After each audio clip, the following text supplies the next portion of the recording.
Welcome back. This is By the Book, and we're your married relationship coaches. I'm Sent. I'm Sil. And today we're talking about Married at First Sight, Season 16, Episode 4.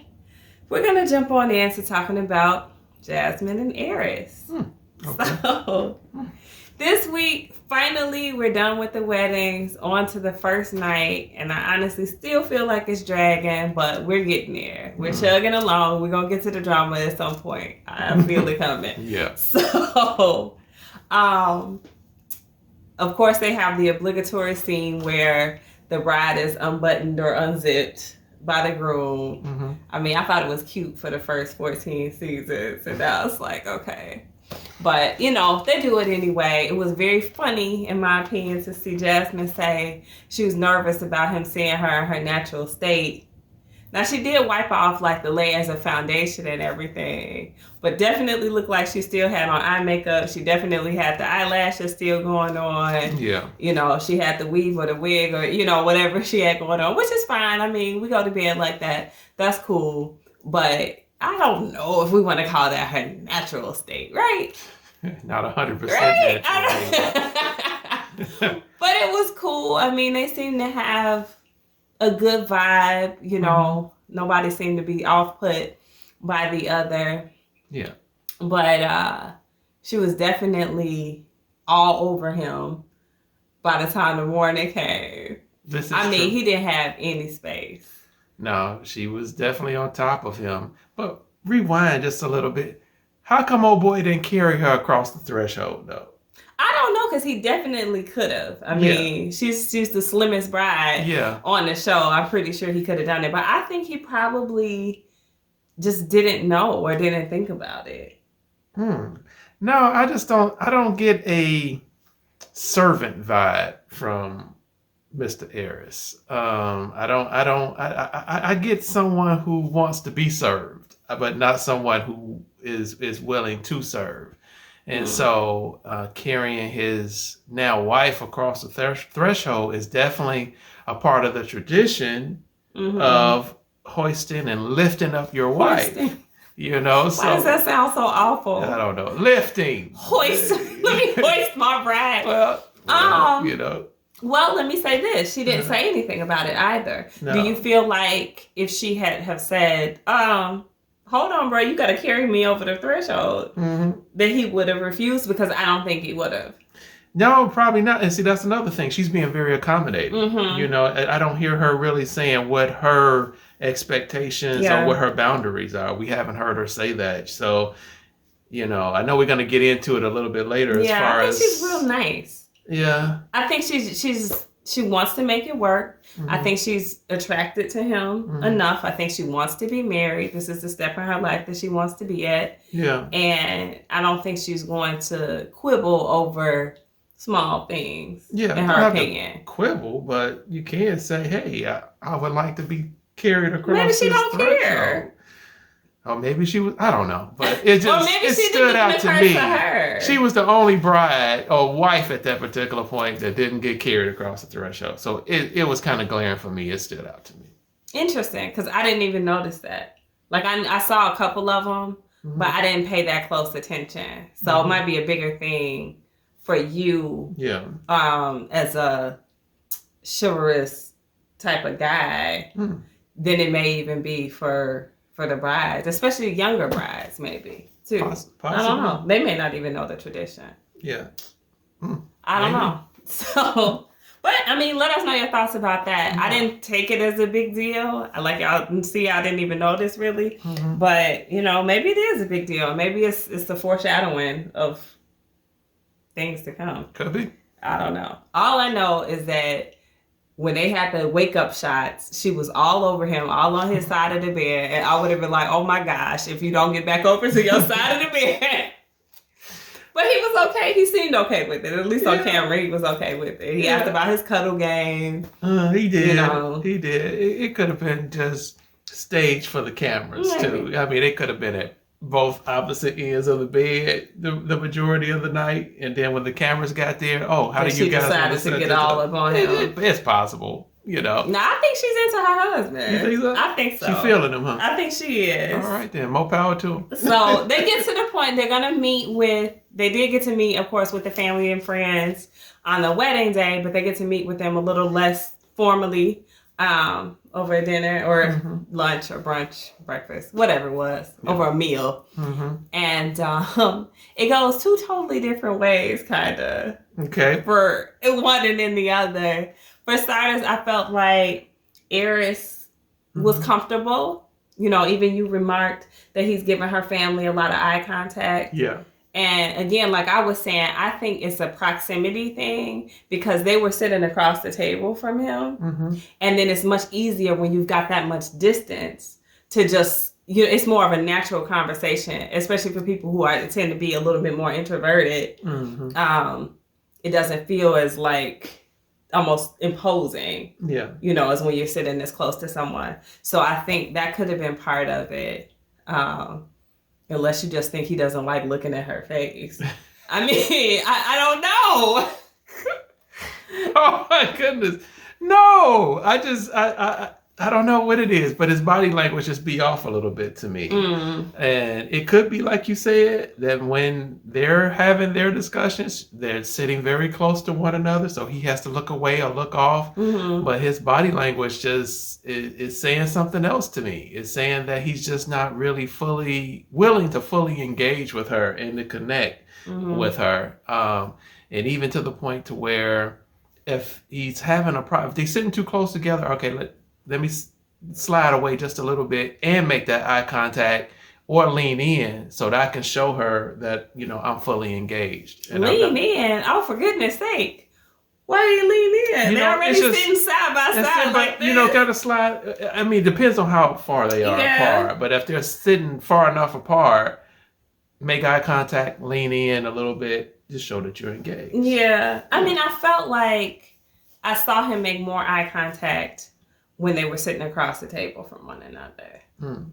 And so that gave me an indication that maybe it really is just how he's sitting and how close he is. We'll see. I mean, as time goes on, because he's not going to do nothing but have a bunch of conversations with her. So we'll see if he's able to engage over the course of time or not. But that's not really what in him I read as a negative. There's plenty of negatives about Airris, but that's not even one of them. That's not it. Okay, so what is it? Oh no, I'm gonna get into that in a minute. So, but before I do that, I just want to talk briefly about his cousin again. Oh, the cousin. Of course, she had to be present at the sit-down talk that they had with Jasmine. I don't even honestly know who else was there because it's so focused on what the cousin has to say. So they're asking Jasmine, I think, pretty good questions. They may be producer-fed questions. I'm not really sure. But they're asking her questions. And Airris's cousin, her name is Felina, right? They've been calling her Fal, I think. So I'll just follow suit. She is not satisfied because Jasmine is answering the questions too well. Like she's too polished. Yes. You know, so it's really not going to be any satisfying this woman. It reads like a real hater type vibe. And I know we talked about this before. Like, is this his real cousin? Like, what's going on? Do they have such a bond as cousins as to where she feels like she's losing her best friend? Like, I don't know why she's like this. Furthermore, I don't know why she keeps wearing the same type of top. I'm displeased with it. I mean, honestly, from one heavy boob person to another, ma'am, bras are essential. And that's all I'm going to say. I can't hold it back anymore. I've been biting my tongue week after week. And why does she have to wear a tube top every time? I have no comment. So no bra. Okay, I'm done. This has nothing to do. You're not going to get me torn up in the comments over that one. I'm not touching that one. So I'm good. But you're right. She's just very over the top. They asked her the simple question of, what do you think about Airris's new wife. Mm-hmm. And she walks off laughing. Yeah. And so at this particular point, she's already let her cousin know where she stands. What she's staying on this situation as far as she is just not in agreement with his decision to get married to a total stranger. She doesn't feel he's ready. He's never been through or been in a long-term relationship. He's never lived with anyone. Yeah. And so she's already let him know about this whole thing. So at this particular point, either bow out or you give support. Get on board. It's either one that you're going to do. You just don't hang in there and throw your hate every second that you right, do. because she's voiced some very valid, real concerns. And I think they're okay. But I think at the point where you're laughing because she's his wife, or the point where point blank to her face, you're like, you're not believable because you're too ready to answer every single question that we ask. Is coming off like she's polished or rehearsed or whatever. You're a pageant sister, I think she called her. It gets a little bit insulting, and it puts everybody in an awkward position, right? Because Jasmine wants to get along with you as his cousin because she knows you're close to him. And if she can't win for losing, then what is she supposed to do? Exactly. And then what is Airris supposed to do? He doesn't really want to be mean to his cousin who he's close to, but he needs to say something. And but at the same time, his wife is brand new, so he doesn't have that much of an allegiance to her. So I mean, it's just putting everybody in a difficult spot. You might as well just be supportive.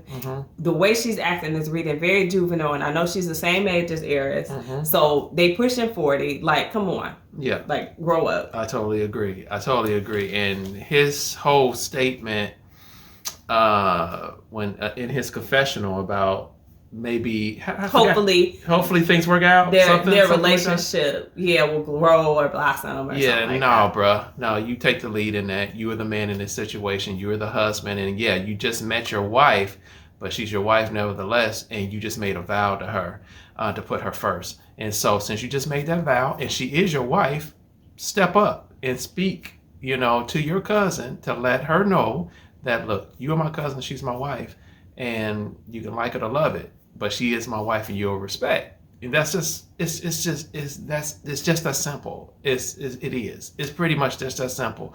Would he stand for it if she was disrespecting him to his face? He wouldn't. And so with that same regard, let her know, do not disrespect my wife. Period. Yeah, that's fair. So everybody's excited. They're going to Jamaica for the honeymoon.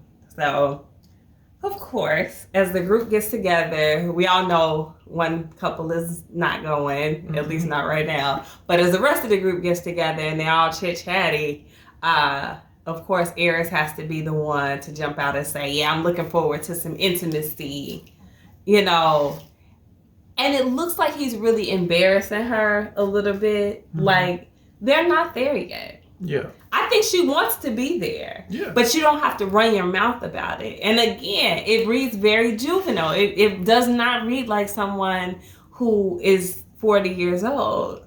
Very true. Like I said, or we said previously, he's 39 years old, but he's never really had a serious relationship. But throwing that out, you never had a serious relationship, but you never matured. Yeah, as far as how to have in his 20s. Yes, exactly. So that's where he needs to kind of like get past this whole boy thing. He got to get past this whole F-boy thing. Whatever his frame of mind is, you need to get past that and begin to grow, not physically, but emotionally and mentally, especially if you now that you're in a marriage and it's a lifelong commitment and you have to grow with this person. Yeah, you got to get past that whole physical thing. A physical thing is part of it, but it's not the main thing. Yeah, it's just like, I don't even know if he has an expectation at this point, but it's the way he talks. It's like, this is how he talks amongst his boys, amongst his friends. And he's not going to change that, at least not at this point. That's just who he is. He's comfortable in that, unrefined skin that he's in, and he's gonna say whatever comes to the top of his mind, and he doesn't care if she's embarrassed. He doesn't care if it sounds uncouth or, tactless. He's just gonna say what's on Airris's mind. So again, she's gonna have to start to set some boundaries. She probably does. So speaking of that, we see her not set any more boundaries, and I don't know if this is a big deal or not, and you guys chime in on this. Once they do get to Jamaica, they get to the hotel, they have a nice tub, like jacuzzi type tub, sitting in the middle of the room. He hops in it, and then he's like, get me some grapes. So she has like a platter full of fruit, and he's wanting to be fed grapes. He's like, yeah, I feel like a king. And she follows it up, you are a king. And I'm not saying there's anything wrong with feeling that your man is a king, your woman is a queen, whatever. That's okay with me. But to your point earlier, in terms of him wanting to be served and not be a servant, that looks like it bears out, at least in that scenario. Was it a big deal? Was it just a joke? Was it just something that they captured and maybe she was in the tub too doing the same thing? I don't know. Yeah. But it didn't read well for what we've seen from him so far. Exactly. Hey, that's her husband. Serve your husband. I have no problem with that. But when it's time for you to serve her, are you going to do it? And do it with a smile and with a good personality, good character, like she just had with you. She did. That's the question. Yeah. So we'll see. I mean, we are slowly but surely chugging along into where the good parts are. So I'm very curious to see the next 2 weeks how things start to unfold. But let us know your thoughts on this episode, where you think it's going with Airris. We've seen the same previews you guys have seen, and it seems like there's more of the same in terms of him leading with sex. So I will be curious to see if that is kind of the undoing of them. Yeah. Or if he can grow up real quick in this process. Yes, and to my wife's question earlier, should his cousin wear a bra? I mean, go ahead. Type that down. I thought you didn't want them to roast you on this. No, you already asked the question. And so I'm just reiterating. Should she wear the bra? I got tips. I've been going through this since the age of 11, girl. I got tips. We can talk. Anyway, guys, drop your comments below, please. Like, share, and subscribe. We'll talk to you guys soon. Bye.